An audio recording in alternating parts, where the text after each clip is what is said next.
यदि प्रेम का मतलब सिर्फ पा लेना होता तो हर हृदय में राधा कृष्ण का नाम नहीं होता। मैं ना तो तुम्हारी महंगी भेंट से प्रसन्न होता हूँ, ना दिखावटी दान दयालुता से। अगर मेरे मन को हरना है तो मुझे प्रेम से पुकारो, मैं हाजिर हो जाऊंगा। प्रेम वो नहीं जो इजहार किया जाए, प्रेम तो वो है जो महसूस किया जाए।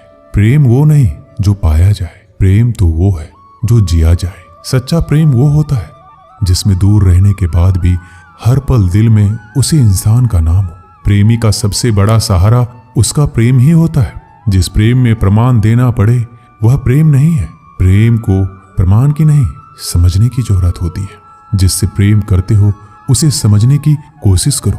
परखने के लिए तो सारी दुनिया पड़ी है। सृष्टि में एक प्रेम ही है जो लाख प्रयत्न करो खत्म करने का, लेकिन वो बढ़ता ही जाता है। प्रेम अगर सच्चा होगा तो वो आपकी परीक्षा नहीं प्रतीक्षा करेगा। जिस पर राधा को गुमान है यही वही कृष्ण है जो राधा के दिल हर जगह विराजमान है। समय देखकर नहीं, समय देकर प्रेम करना सीखो। जहां आपकी कोई कीमत नहीं है वहां पर रुकना अनुचित है, चाहे वो किसी का घर हो या किसी का दिल। प्रेम में कोई वियोग नहीं होता। प्रेम ये अंतिम योग है, अंतिम मिलन है। दिल से जो दिया जा सकता है वो हाथ से नहीं, और मौन से जो कहा जा सकता है वो शब्द से नहीं। अपने कभी छोड़कर नहीं जाते, और जो चले जाए वो अपने नहीं होते। प्रेम सुख के साथ दुख भी लाता है, पर जो उस दुख को सुख समझता है उसका प्रेम शुद्ध और सच्चा है। जब किसी के साथ भूत, वर्तमान और भविष्य समय के विचार आते हैं, बस वहीं से प्रेम का जन्म होता है। किसी से प्रेम करने की कोई वजह नहीं होती। प्रेम तो सिर्फ प्रेम है। यदि वजह है तो वो प्रेम नहीं, पसंद है। जो मनुष्य से प्रेम नहीं कर सकता वह परमात्मा से कभी प्रेम नहीं कर सकता। सब कुछ झूठा हो सकता है मगर प्रेम में बहाए आंसू नहीं। प्रेम और आस्था दोनों पर किसी का जोर नहीं। ये मन जहां लग जाए वहीं ईश्वर नजर आता है। प्रेम में दर्द हर एक को मिलता है, बस जो सह जाता है वो प्रेम निभा जाता है। मुक्ति की इच्छा का अंत हो जाना ही मुक्ति है, और प्रेम की तलाश का अंत हो जाना ही प्रेम है। हर एक चीज तब तक सुंदर है जब तक आप उसे प्रेम करते हैं। कभी कभी उनसे भी दूर होना पड़ता है जिनके साथ हम पूरी जिंदगी गुजारना चाहते हैं। जिंदगी में सच्चे प्रेम का मतलब सिर्फ वही जानता है जिसने कभी सच्चा प्रेम करके खो दिया हो। प्रेम तो आखिर प्रेम है, आज नहीं तो कल जरूर होगा। प्रेम में स्वतंत्रता दी जाती है, अधिकार नहीं पाया जाता। प्रेम का अर्थ है कि सभी सुख, दुख और मोह से परे रहना। शादी करने के बाद किसी और से प्रेम करना गलत है, तो प्रेम होने के बाद किसी और से शादी करना भी गलत है। अहंकार करने पर इंसान की प्रतिष्ठा, वंश, वैभव तीनों ही चले जाते हैं। विश्वास ना हो तो रावण, कौरव और कंस का अंत देख लो। मुश्किल वक्त हमारे लिए आईने की तरह होता है जो हमारी क्षमताओं का सही आभास हमें कराता है। सभी प्रकार के हथियारों में समय ही सर्वोपरि है, क्योंकि समय सब कुछ मार देता है। किसी दूसरे के जीवन के साथ पूर्ण रूप से जीने से अच्छा है कि हम अपने स्वयं के भाग्य के अनुसार अपूर्ण जिए। परिवर्तन ही इस संपूर्ण संसार का नियम है। इसलिए व्यक्ति को कभी अपने वर्तमान पर घमंड नहीं करना चाहिए। अपने काम पर अपना दिल लगाओ, लेकिन इसके इनाम पर कभी नहीं। इस संसार में देखने के लिए बहुत सारे खूबसूरत स्थान है, पर सबसे खूबसूरत जगह है बंद आंखों से अपने भीतर देखना। प्रेम का अर्थ विवाह करना नहीं होता, बल्कि पूरी निष्ठा के साथ समर्पण करना होता है। व्यक्ति को अपने आप को सदैव ईश्वर को समर्पित कर देना चाहिए, तभी वह दुखों, चिंता और परेशानियों से मुक्त रह सकता है। माफ करना और शांत रहना सीखिए, वो एक ऐसी ताकत बन जाएगी कि पहाड़ भी रास्ता देंगे। व्यक्ति को अपने इंद्रियों को वश में रखने के लिए बुद्धि और मन को नियंत्रित रखना होगा। जो होने वाला है वो होकर ही रहता है, और जो नहीं होने वाला वह कभी नहीं होता।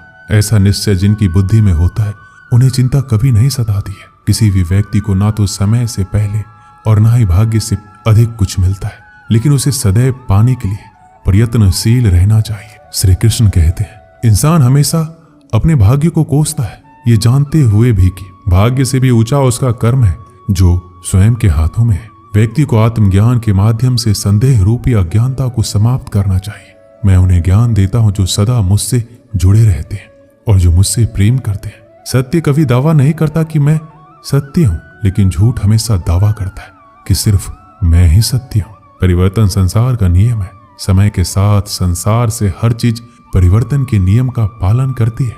हालांकि मैं भूत, भविष्य और वर्तमान काल के तीनों जीवों को जानता हूं, लेकिन मुझे वास्तव में कोई नहीं जानता है।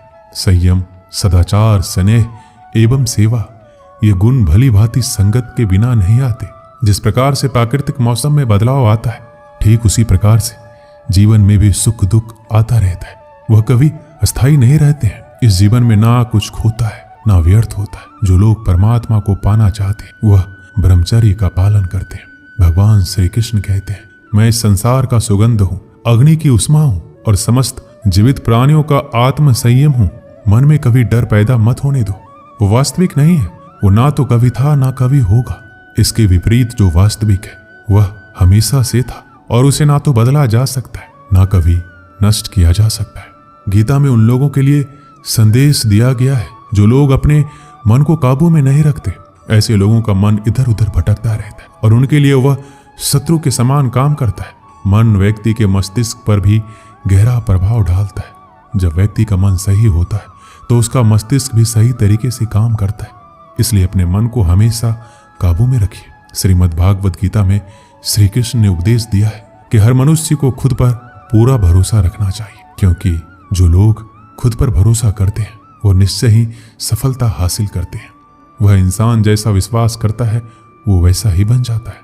श्री कृष्ण कहते हैं, जो लोग दूसरों की भलाई पर ध्यान नहीं देते, सिर्फ अपना मतलब साधने में लगे रहते, उन लोगों का कभी भला नहीं होता। आपको बता दें कि इंसान का स्वार्थ उसे अन्य लोगों से दूर ले जाकर नकारात्मक हालातों की तरफ धकेलता है, जिसके चलते व्यक्ति अकेला रह जाता है। वहीं गीता में यह भी कहा गया है कि स्वार्थ शीशे में फैली धूल की तरह है, जिसकी वजह से व्यक्ति अपना प्रतिबिंब ही नहीं देख पाता। वहीं अगर आप चाहते हैं कि आप भी अपना जीवन खुशीपूर्वक व्यतीत करें, तो इसके लिए ये जरूरी है कि आप अपने स्वार्थ को कभी अपने पास नहीं आने दें, क्योंकि स्वार्थी मनुष्य दोस्ती भी सिर्फ अपना स्वार्थ निकालने के लिए करते हैं। जीवन में कभी किसी से अपनी तुलना मत करना। आप जैसे हैं सर्वश्रेष्ठ है। यहाँ कोई किसी का नहीं, सबको मतलब की बीमारी है। समय नहीं रुकता।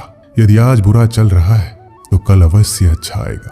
आप केवल निस्वार्थ भाव से कर्म कीजिए और वही आपके हाथ में है। परेशानी आए तो ईमानदार रहे, धन आए तो सरल रहे, अधिकार मिले तो विनम्र रहे और क्रोध आने पर शांत रहे। यही जीवन का प्रबंधन कहलाता है। किसी दूसरे को कष्ट देकर हासिल किए गए सुख की उम्र बहुत छोटी होती है। जीवन में खुद की बुराइयां सुनना भी बेहद जरूरी है, क्योंकि रोज तारीफ ही सुनोगे तो कभी आगे नहीं बढ़ोगे। अच्छे कर्म करने के बावजूद भी लोग केवल आपकी बुराइयां ही याद रखेंगे। इसलिए लोग क्या कहते हैं इस पर ध्यान मत दो, अपने कार्य करते रहो। संसार जरूरत के नियम पर चलता है। सर्दियों में जिस सूरज का इंतजार होता है, उसी सूरज का गर्मियों में तिरस्कार भी होता है। अतः आपकी कीमत तब होगी जब आपकी जरूरत होगी। अभिमान को आने मत दो और स्वाभिमान को जाने मत दो। अभिमान तुम्हें उठने नहीं देगा और स्वाभिमान तुम्हें कभी गिरने नहीं देगा। कर्म में विश्वास रखो। आपको अपनी अपेक्षाओं से सदैव अधिक मिलेगा। मांगना नहीं, कमाना सीखो। फिर चाहे इज्जत हो या दौलत, सोच का ही तो फर्क होता है। वरना समस्याएं आपको कमजोर करने के लिए नहीं, बल्कि मजबूत बनाने के लिए आती है। जिस दिन आप अपनी हंसी के मालिक खुद बन जाओगे, तब आपको कोई भी रुला नहीं सकता। अगर कोई आपसे मांगे तो दे दिया करो, क्योंकि भगवान ने आपको देने वालों में रखा है, मांगने वालों में नहीं। समझदार इंसान का दिमाग चलता है और नासमझ इंसान की जुबान। गरीब रहोगे तो कोई ध्यान नहीं देगा। मेहनत करोगे सब हंसेंगे और कामयाब होंगे तो सब जलेंगे। ताकत अपनी शब्दों में डालो, आवाज में नहीं, क्योंकि फसल बारिश से उगती है, बाढ़ से नहीं। याद रखना, अच्छे वक्त को देखने के लिए बुरे वक्त को भी झेलना पड़ेगा। सेवा सबकी करो, लेकिन आस्था किसी से मत रखो, क्योंकि सेवा का असली मूल्य भगवान ही देते हैं। खुद को काट कर भी रख दोगे तो ये दुनिया आपसे खुश नहीं होगी। इसलिए वो करो जो मन चाहे, वो नहीं जो दुनिया चाहे, क्योंकि दुनिया की पसंद को बदलते वक्त नहीं लगता। घमंड के अंदर सबसे बुरी बात ये होती है कि वो आपको कभी महसूस नहीं होने देगा कि आप गलत हैं। जिंदगी में दो चीजों का कभी घमंड मत करना, पैसा और सूरत। गरीबी आते देर नहीं लगती और चेहरा किसी हादसे में बदलते जरा भी वक्त नहीं लगता। जितना कम बोलोगे उतना ज्यादा प्रभावशाली आपके शब्द होती जाएंगे। रिश्तों को जोड़े रखने के लिए कभी अंधा, कभी गूंगा, कभी बहरा होना पड़ेगा।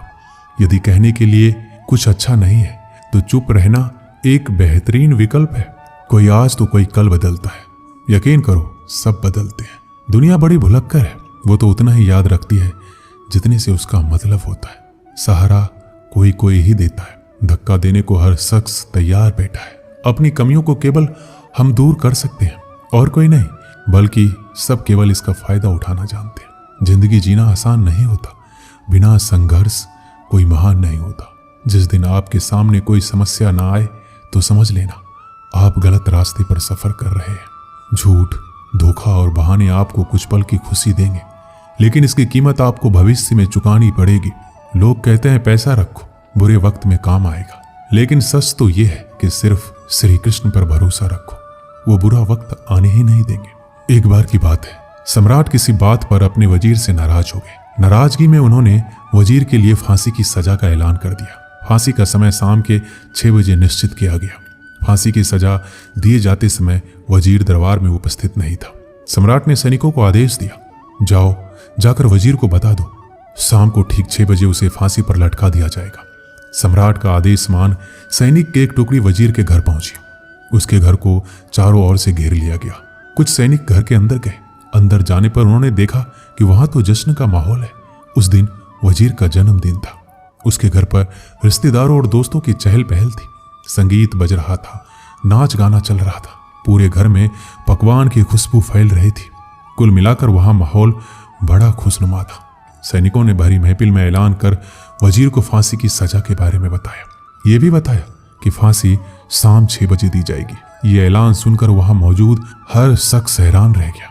फौरन संगीत और नाच गाना बंद कर दिया गया। रिश्तेदार, दोस्त और परिवारजन उदास हो गए। तभी कमरे में छाई खामोशी में वजीर की आवाज गूंजी, ऊपर वाले का लाख लाख शुक्रिया कि उसने फांसी के लिए शाम 6 बजे तक का वक्त दे दिया। तब तक हम सब जश्न मना सकते हैं। वजीर की बातें सुनकर दोस्तों, रिश्तेदारों और परिवारजनों ने कहा, कैसी बात कर रहे हो?